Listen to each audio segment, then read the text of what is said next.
بسم اللہ الرحمن الرحیم۔ السلام علیکم۔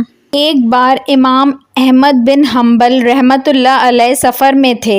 ایک قصبے میں رات ہو گئی تو نماز کے بعد مسجد میں ہی ٹھہرنے کا ارادہ کر لیا۔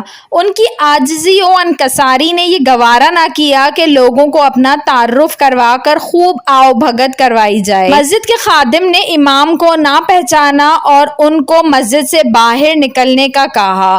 امام نے سوچا کہ مسجد کے دروازے پر سو جاتا ہوں، لیکن خادم نے وہاں سے بھی کھینچ کر نکالنا چاہا۔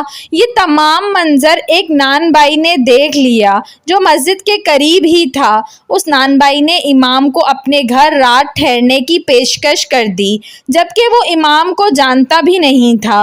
امام جب اس کے گھر تشریف لے گئے تو دیکھا کہ نان بائی کام کے دوران بھی کثرت سے استغفار کر رہا ہے۔ امام نے استفسار کیا، کیا تمہیں اس قدر استغفار کرنے کا پھل ملا ہے؟ نان بھائی نے جواب دیا، میں نے جو بھی مانگا اللہ مالک الملک نے عطا کیا ہے۔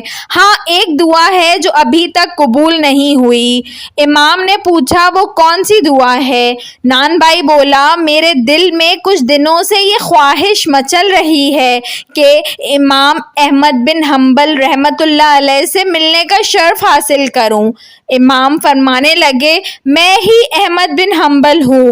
اللہ نے نہ صرف تمہاری دعا سنی بلکہ مجھے تمہارے دروازے تک کھینچ لایا۔